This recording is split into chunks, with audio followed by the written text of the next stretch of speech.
O dearest artist, who clutched itself with equal passion and calm. The music washed over me in empty theater, pound my heart with terror before you discovered. First I'd been murdered, my things sprawled before me, I now damp and cold. Up our nearest corridor, second fright anticipate, hate, unveiled confused awe. This dated building, cracked and cursed, bore light upon thy placement. Hallucination!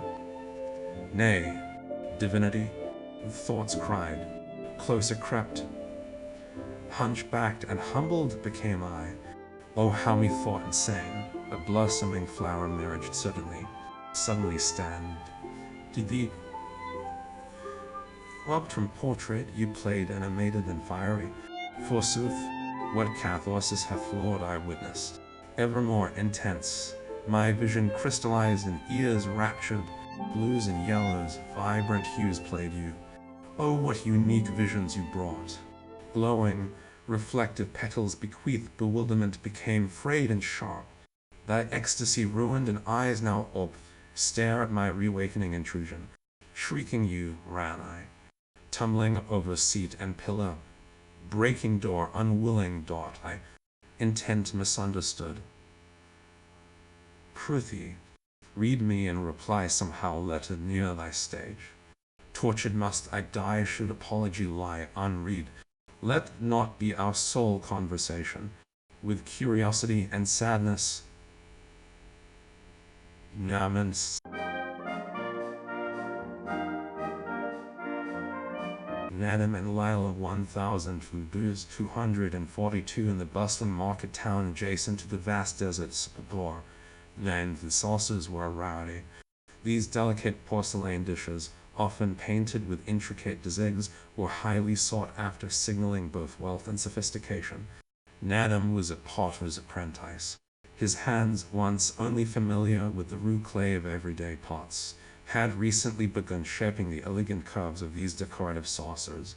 Lilo, the daughter of a spice trader, often wandered the market, her senses captivated by the myriad of colors and scents.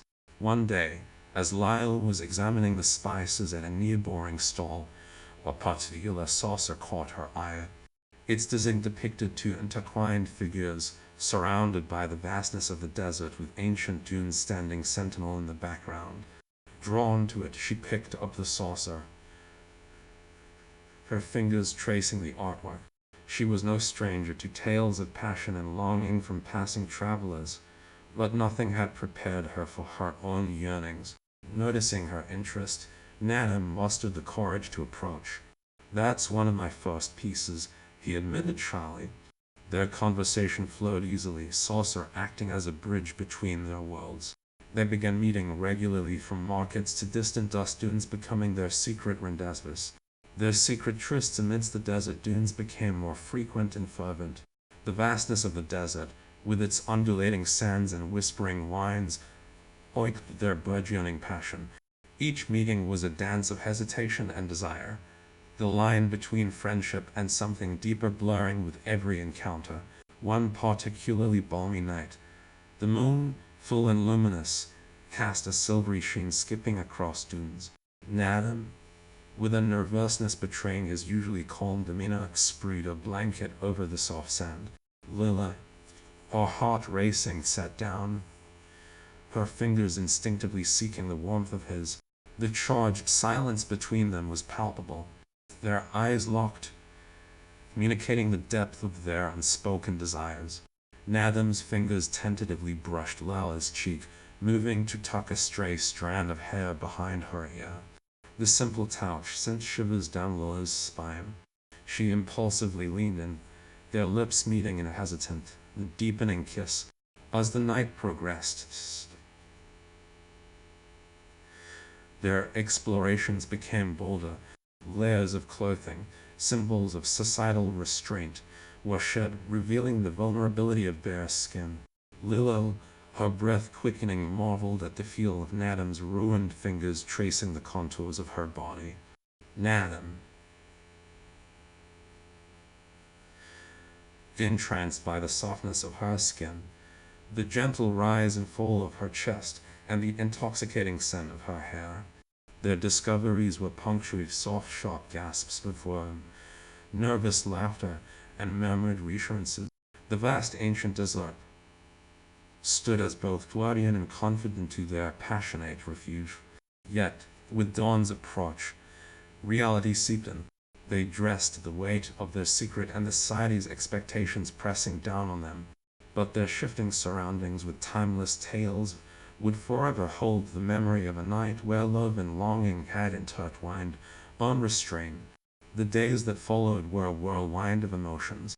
In the crowded market square and narrow alleys of the town then, Nadam and Lala became experts at stealing fleeting moments, a brief touch, a lingering look, or whispered words meant only for each other. Yet, their secret's weight grew heavier each passing day, the price of passion surfacing. Lily's dreams were a confusing mix of the past night's fervor and the uncertain future. She would wake up flushed, the feel of Nadim's hands still fresh on her skin. The memory of their moonlit escapade made her cheeks burn in the heat of the day, the taste of stolen kisses still lingering. Nadim, on the other hand, was tormented by a different kind of heat. Every time he molded clay, he was reminded of the softness of Lila's skin, the curve of her waist, and intoxicating allure of her lips. His once therapeutic work became a test of restraint, even for his astute supervisor who could only tolerate so many interesting pieces. One red and gold evening, they met again among the dunes. The sands still warm from the days he had seemed to pulse with their shared heartbeat. Without a word, they came together, their bodies fitting perfectly as if sculpted from the same sacred sensual sandstones. The intensity of this connection was overwhelming. Hands explored with a newfound familiarity, each touch and caress stoking the flames of their desire. As their exploration deepened, the dry thickened. Torches dreaming of ignition with similarly scented sparks flared flickers towards the solar plexus of their delicate embrace. The gentle wind carried with it the whispers of ancient lovers, their tales of passion and heartbreak. The dunes, shaped by such tales, held them in a gentle embrace, a sanctuary from the prying eyes of the world. They lay entwined, finding solace in each other's arms, the challenges of the morrow momentarily forgotten under the canopy of stars. The saucer, an emblem of their first encounter, held a place of honor in Lola's room. As years went by, their love story remained veiled, whispered only by the ever-shifting sands of the dunes. And though life gradually tore both parties into separate worlds, the saucer, with its depiction of two souls amidst the vast desert, stood as a testament to a love that dared to bloom in the harshest of terrains.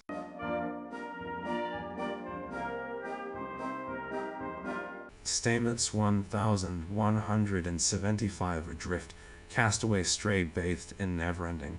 A lover thrown from his life, tossed into strife. Verbal knives scratching deep into his stone heart, he melts into quicksand and drudges dehydrated legs across the barren. Walking to his death, he takes a last breath and collapses to his knees, facing a sandy breeze. The particles scrape the dried tears from his skin. He begins to crumble, crumpling under the mounting weight of the mountain's gate. Hyperventilating dust, with a last outstretched grasp, he falls face first into nothingness, an angry, starved, void voice consuming him. Resonant metafields summoning the spirit of Lazarus. The void rejects him. Kick-face emerges from this forsaken place, citing immortal grace across the ancient lake. A lone cactus, ruined by its kind. His rugged clothes give way patches as he crawls. The enraged wood slowly reams hawks into his being, yet the echoing board has done enough. He clasps the painful fruit, swiping a blunt blade through matted layers. The painful plant pours into his parched piece. Smiles shed between noise and human. A twig, a deedent discard scattered to the harsh winds lay lodged before him. The raw played apart, he probes the buried bag with his walking stick, picking at the dashed fabric. Another succulent sacrifice, scaring his floral appetites. His hobble grovelled at the spotted shadow. The black dot disappearing between dunes decree a sanctuary. Unfamiliar traces paces in an optimistically unknown direction. The arid air changes with the moonrise, yet dry eyes witness a different shimmering sunset. The following tracks grew frequently. Reptiles were present at the descent. The cacti diversified. Mirage, surely. Eyes squinted at dawning horizons, enlightened reflections on wizened sandstone. Homes. Homes. Trees. Trees.